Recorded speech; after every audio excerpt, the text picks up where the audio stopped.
Welcome, beautiful. Welcome to this week's episode of the Lids Live Show. Today is all about your sadhana, your spiritual practice, and how you can establish one for yourself or up level the one that you already have. Hi to everyone on the recording. So happy to have you. Please say hi in the comments. Let me know how you're doing and what you look forward to learning about in this session.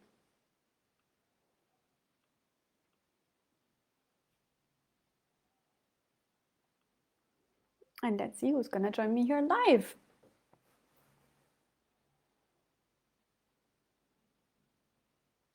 I see some people are already coming here.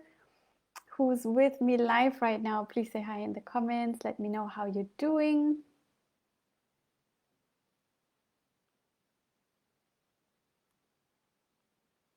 Welcome, everybody.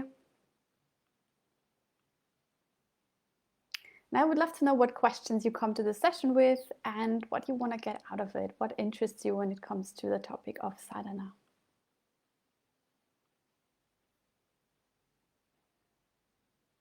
I jumped on a bit early today, so let's wait another minute to see who else wants to join me here live.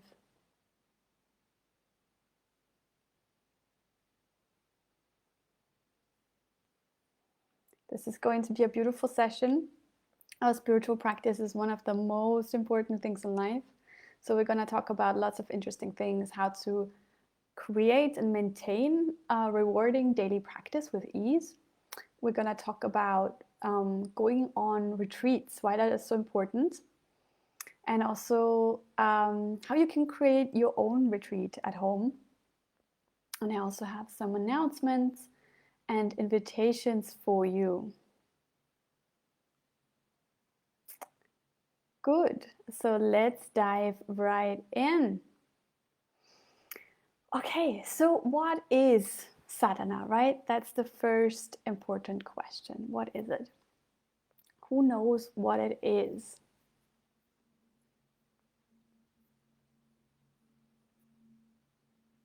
It's a Sanskrit word, comes from yoga. And what it is essentially is your spiritual practice, okay? So it means it's a regular effort directed at your spiritual well-being and expansion. And that, of course, in turn affects all of who you are, right? When you work on the spirit level, that affects your body, mind, heart, and soul. And that's what's so wonderful about a spiritual practice.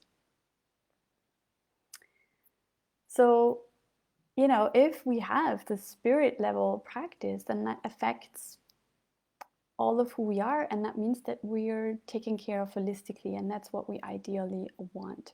The other really important part here in this definition is the emphasis on a regular practice, right? So it's not a one-off effort. So ideally, this is a daily practice that we're talking about here. Now, I'd love to know who has a practice like that. If you already have a daily spiritual practice, let me know what that is. What is that practice? And also, how happy are you with it? Like on a scale from 1 to 10, 1 being like so not happy and 10 being like the happiest. Also, if you don't have a spiritual practice yet, a regular spiritual practice, let me know. Let me know why. What's your biggest challenge in creating or maintaining one?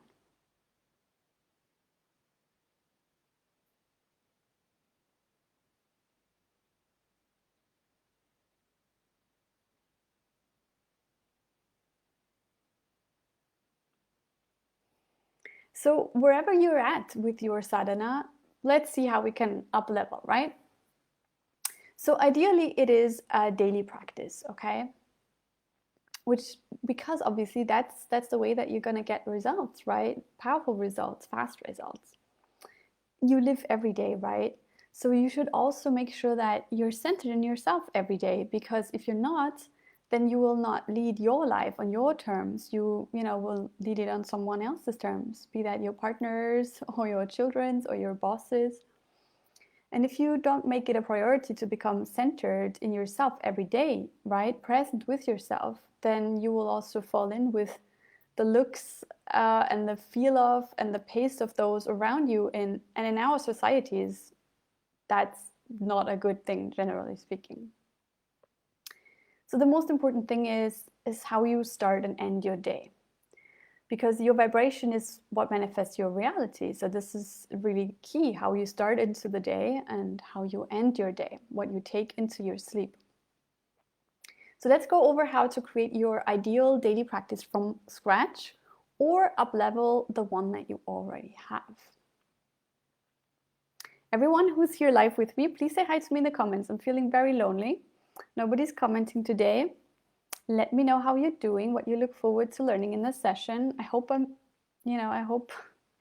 seeing the comments. Sometimes the comments are just not coming up. So if you're here, comment. Let me know if this is working today technically. So the first step, right, is to create clarity about all the important aspects of the practice. And that's the what, the when, the where, and the why. Okay? So let's jump in with what, right? What practice? So why do we want to choose one practice? Of course, you can do a different one every day, but it's more difficult to maintain it. Most people are creatures of habits, and if we have one practice that we come to every day, it's a lot easier to come back to it the next day. So let's focus on one practice for now, and there's 3 factors that should guide you in choosing that daily practice. Hi Marika, hi Yolanda, so happy I can see the comments. Oh, you are love and light. Oh, thank you so much.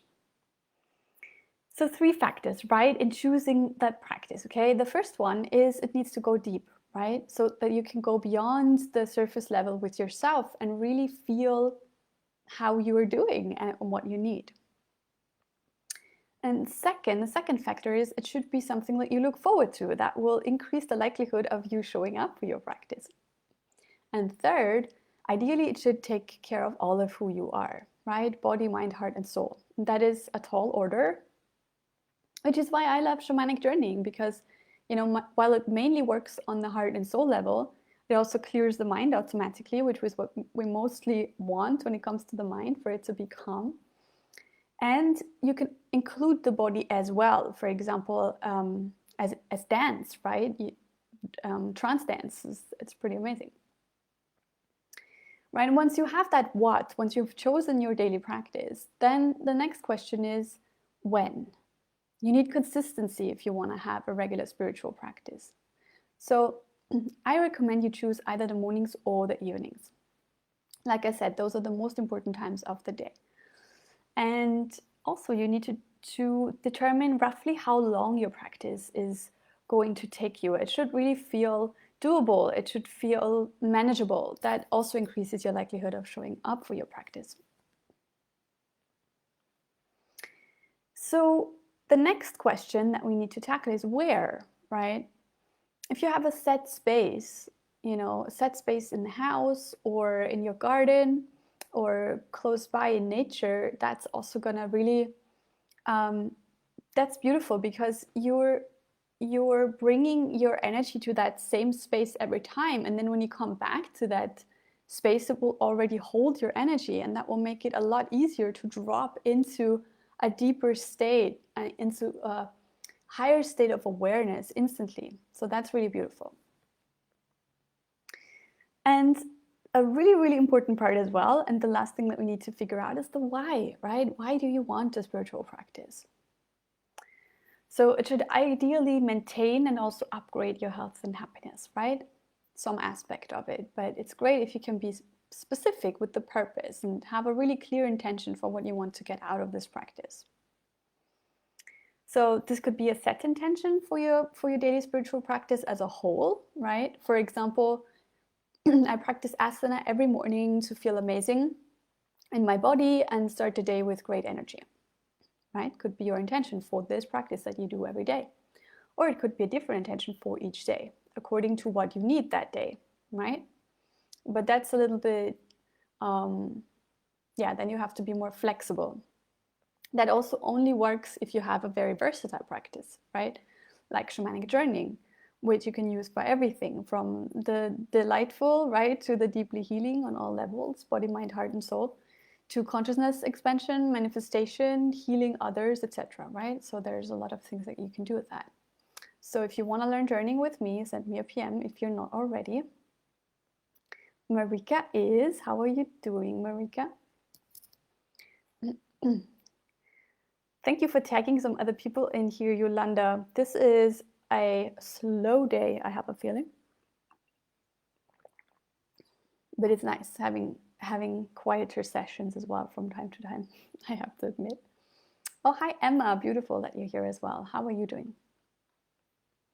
So something else that is really important about your sadhana is that you don't make your self-care practice into another automatic thing that you do, right? While you think of something else. I was really guilty of that at some point. So a really important key to sadhana is to become present with yourself. Now, I've shared a practice with you in the circle. It's called shamanic listening, that you can use multiple times a day to just become aware and still. And you can do it within seconds and wherever you are. If you haven't watched the session yet where I teach this, then let me know. I can tag you in it. So before you start your daily self-care practice, your sadhana, take a few moments to allow yourself to drop into the present moment. Say, for example, you use shamanic journeying, right, as your daily practice. So don't start with drumming straight away, but take a moment, right, in silence to really just land in the here and now. Take a moment. Now, here's my own example. Here's my sadhana. At the moment, I have a daily morning and evening practice, which of course is ideal if we have both. Now, in the mornings, I start with a practice that is called Jalaniti. It's a yogic cleansing practice. You use salt water to clean the nasal passages. That's an absolute must for me and has been for exactly 10 years now. Wow. So it really helps me to wake up and feel all fresh for the day. It takes about 5 minutes. And then I interrupt my morning practice when it's weekdays to bring my son to kindergarten, which is really nice because it's just a 5-minute walk away from where we live. And so we walk outside in nature and then I come back. So it's just like first the cleansing, then the walk. Then I come back and I sit in silence to fully land in the day. And then I do pranayama, one of the yogic breathing practices. Often I use the sun breath, which is a great morning practice because it's energizing. And then I finish my morning practice with a short asana practice to move my body consciously and really start to feel alive. So this takes another 25 minutes. So my whole morning practice is only just 30 minutes long, but I'm covering everything. And on weekends, I do it all without interruption while my son practices his English by watching Peppa Pig. And I do my daily shamanic journey to check in with myself on the deepest level, to receive guidance, inspiration, healing in the evenings, just before going to bed. It's the last thing I do in the day. And when my son was very little and I was super overwhelmed with being a single mom and a struggling business owner, I only did the evening practice. So you see, you don't have to go all big at first. You can adapt your practice to your needs, and it will of course change over time. And of course you also need to adapt it to your circumstances. But don't let your circumstances keep you from having a regular spiritual practice. No matter what your circumstances are, you can make it work if you're a little bit creative. Now, my practice really covers all of my needs. It helps me to be physically strong, mentally clear, emotionally happy, spiritually fulfilled. That's what I want for you too, a practice that covers all of your needs. So let me just check the comments for a moment. Yeah, grounding is always really important, Yolanda. So important. Beautiful, blessed practice. Yeah, thank you. I love it too. So once you have planned out your fulfilling, rewarding daily sadhana, the next step is to make sure that you can maintain it with ease, right? Because that's where most people fall off the wagon. For it to really become easy to do it daily, we need to make it into a habit. And that means that we have to let go of whatever the habit was until now, right? Like turning on the phone first thing in the morning or working on the computer last thing before going to bed. Okay? Old habits die hard.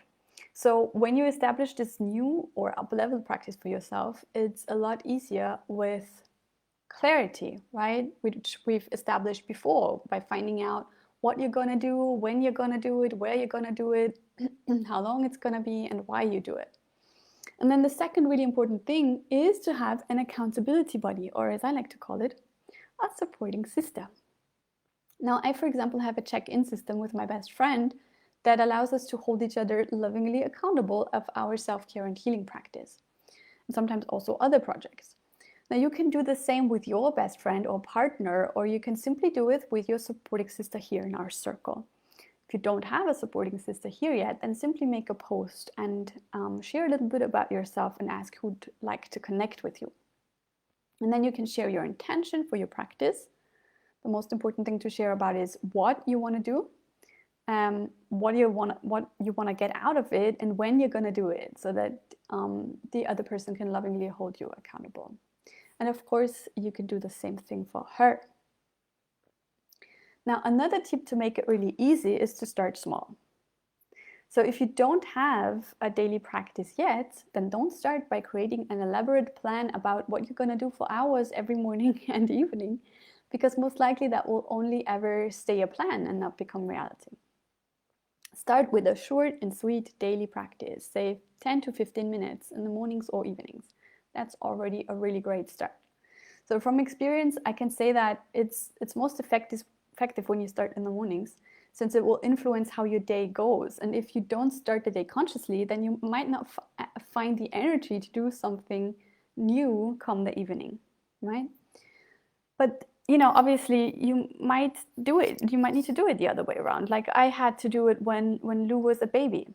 Like I shared before, the evenings were really all I had from all the sleepless nights breastfeeding. I mean, that was the last thing I wanted to do, is to wake up earlier than he did in the morning, which was already so early. So I just made use of that time when he was sleeping in the evenings. And it's really important to check your expectations here, right? It does not have to be a perfect practice. There is no perfect practice. So just get started now. That's the most important thing. And then it can improve and expand over time, right? Good. Let me just check your comments.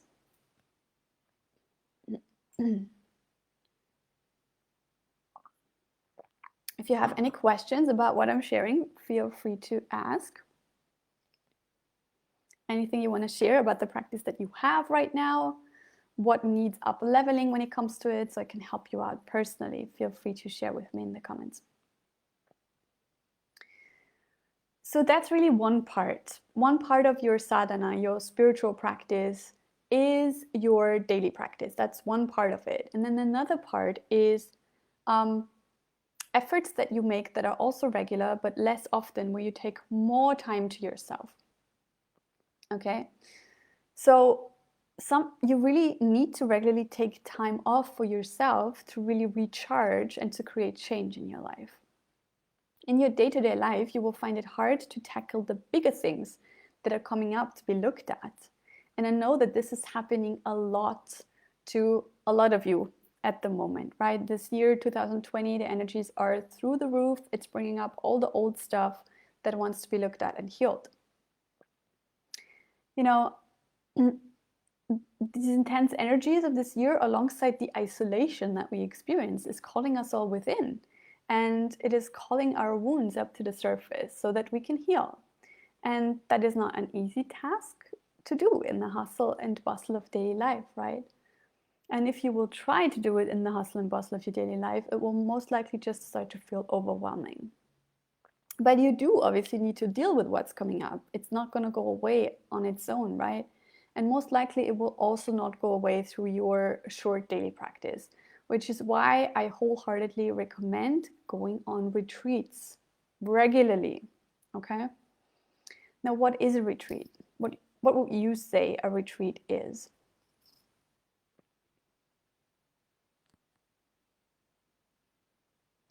Emma, can you please repeat your daily practices? Do you mean what I do personally each day? I start with Jalaneti, yogic cleansing. Then I do a little bit of meditating, just dropping into the moment. Then I do pranayama, breathing practice. And then I do my asana practice. And that's the morning practice. In the evening, I do shamanic journeying.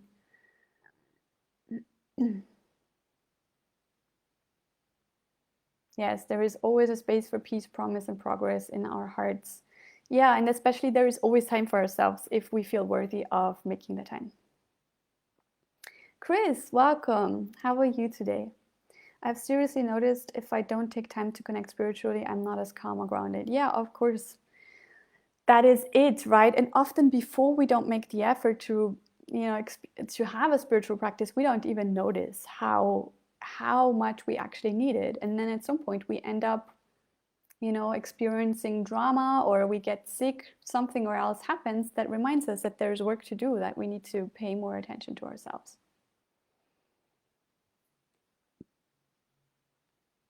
Okay, so what is a retreat? Chris says, anytime we just take time for ourselves and going away for our own spiritual heart. I love that definition. Yes, a retreat is a special sacred time off to go inwards and access your next level of health and happiness by healing and integrating the past. And it's often very difficult to do that through your daily practice. We need more time away from our daily tasks and distractions, more peace and quiet, and more support also going within. Okay, we often need somebody to hold space for us. Many of you have heard me share about the ritual descent to Italy that I did last month. It was an extended 5-day ritual where I traveled to the south of Italy and descended my consciousness into the lower world to meet with the dark goddess. It was really a journey of ritual death and rebirth, and the effects that it had on my life, they've been nothing short of incredible. It made me realize so many things about my life. It's like I finally understand the big picture of it. It's pretty much everything that's ever happened to me since I was born, it all makes sense now. And I also know now what I need to do next to keep fulfilling my destiny. And it has a lot to do with the dark goddess herself. And doing this retreat also made me realize just how much I need this time away from everything. It was so hard to leave my 4-year-old behind for the first time. I mean, trust me, I cried so much at the airport. It was really awful. But I just really felt that I needed to spend time on my own to reconnect to who I am without my son, to who I am without my partner, without my business, without my usual surroundings, right? And it was just so healing to reconnect to nature and my spiritual self in this big way through an extended ritual. And most of us, like I said before, we don't even realize how much pressure we're under, how much stress we experience each day, how many hats we wear until we actually get a break from it all. And I hear that all the time from my apprentices, that they didn't even know how much they needed the self-care and the healing that we do at the start of the apprenticeship together until they joined, right? So prioritizing yourself in this way is so important. If you always think, I don't have the time, or I don't have the money, or someone else needs my energy more right now, what you're actually saying is, I'm not worthy of it. I'm not worthy of healing. I'm not worthy of pampering myself. I'm not worthy of being all that I can be and fully enjoying my life. That's the message that you're sending to the universe. It's not a very good one. I hope you agree. So let's stop doing that, okay, ladies? You are all so worthy. I witness you here in our circle, and I witness you to a much deeper degree in my programs. And I'm constantly in awe of everything that you ladies have been through and everything that you bring to the table as a woman and as a healer. Okay, so let's agree on retreating into ourselves. Now, I know that traveling is difficult at the moment. It really is. And for some of you, it might actually be impossible at the moment. Some countries are completely closed, which is why I want to point out that you don't have to travel to retreat, okay? You can organize your own retreat at home, just like I held my own self-organized retreat for myself in Italy. When my son was a baby, I was alone with him. I did 1-day retreats at home for myself, where I had just a few hours to myself. Then his godmother brought him back for me for a bit of breastfeeding, and then I had another few hours. Then he came back, then I put him to bed, and then I finished the retreat while he was sleeping. So that wasn't ideal, obviously, but it was life-saving at the time. I really needed it, and it was much better than nothing. So there's really no excuse. We can all retreat, even if it's just for a day. So what do you need for this, right? If you want to create your own retreat at home, what do you need? You need 4 things. First of all, you need a clear intention. What do you want to get out of this time? Then you need a clear plan, okay?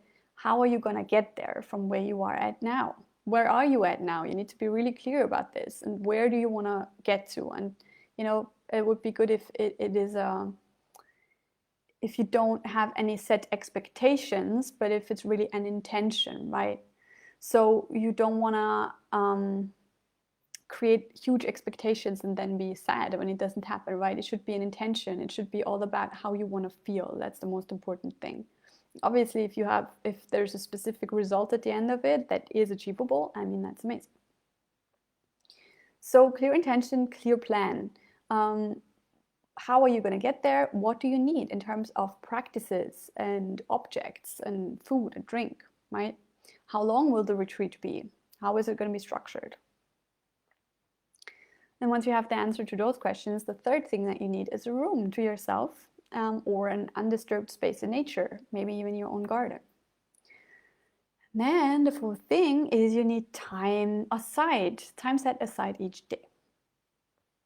Now this can be super effective, so think about what this could look like for you.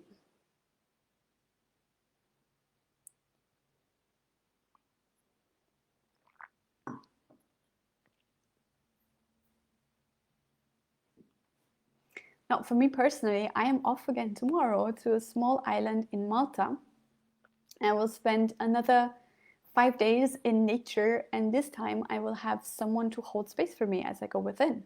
I'm going on a solo retreat where a healer will take care of me for once, which is a really nice change.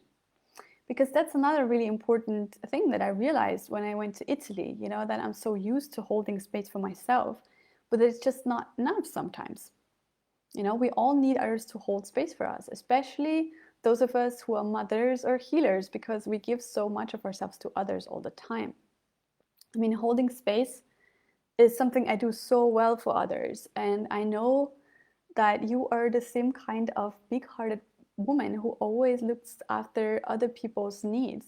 So I want to really invite you to accept help from somebody else for a change, as you tackle these super intense times that we're living, and the things that those times, those energies at the moment bring up for you. So if you want support as you retreat, and if you're ready for the next level in your life, I have another shamanic yoga online retreat coming up. I shared about it already a few weeks ago. I'm already so excited about it. I held another online retreat last year for New Year's, and it was incredible to witness the powerful shifts that these women were experiencing in just 7 days. And the group energy was really through the roof. I mean, it was like a love fest. It was so beautiful. And that's why I decided to hold another one early next year. Because trust me, this intensity that we're experiencing at the moment, it is not going to go away. We are at the threshold of a new era, and we're all giving birth to it right now, and that's exhausting. But it can also be so transformational if we use the energies right, okay? So this upcoming Shamanic Yoga online retreat will be an extended ritual as well, a ritual descent, just like the one that I did when I went to Italy, where we go to the lower world and all the way down into the underworld to meet with the dark goddess. So this ritual death ceremony will be followed by an incredible ascension process and finally rebirth. So you're going to leave behind what no longer serves and emerge with so much clarity and confidence and purpose. It will be a 15-day journey this time, and that will really leave you changed forever. I can promise that.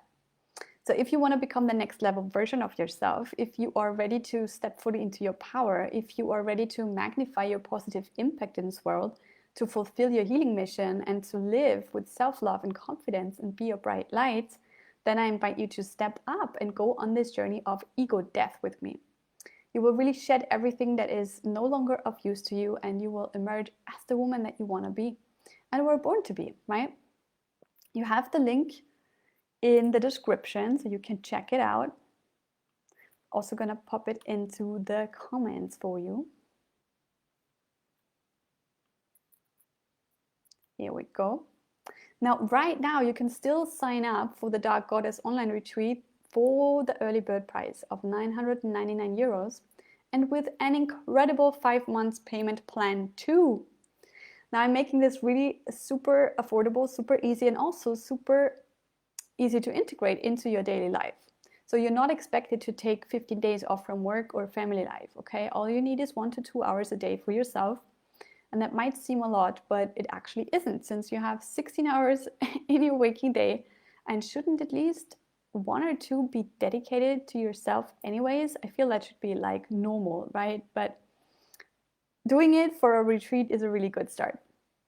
I mean, after all, your self-care is your foundation for everything in your life, right? And you also have quite some time to organize it in advance. We will start at the end of February, and most of the content is going to be pre-recorded for you, so it's very convenient to schedule. And then we have live sessions that are optional, but obviously very recommended, where you can share your experiences and can get my input on everything that's going on for you. So click the link for the details. And all the content is going to be yours to keep, so you can repeat this again and again. The link is shamanicyoga.love/descent, so check it out now. And additionally, you will get a really amazing early bird bonus when you get started now.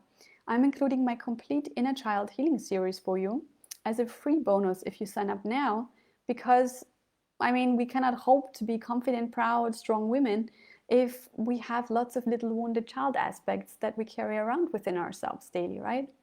So we need to heal those first, and you can start doing that today with my inner child healing series, where you go through the 8 most common inner child wounds. So this is where you're gonna heal trust issues, feelings of unworthiness, process anger and sadness. You're gonna heal money wounds so that you will really emerge feeling safe and loved and peaceful and happy and abundant.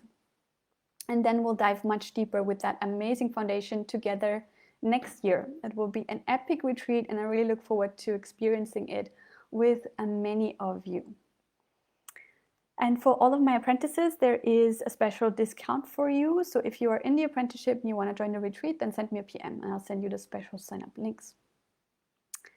Good, and now we have time for questions. Anything about sadhana, your spiritual practice, anything about the retreat, I'm all ears. Hi Lori, welcome. How are you today?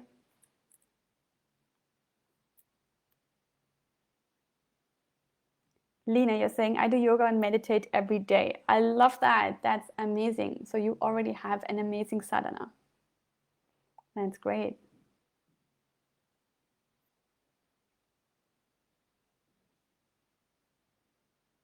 Any questions, ladies? Feel free to share about your spiritual practice as it is now, so I can help you, look at where we can up level it and how. If you don't have a practice yet, share about what you want to get out of it, so I can make suggestions as to which practice you could choose.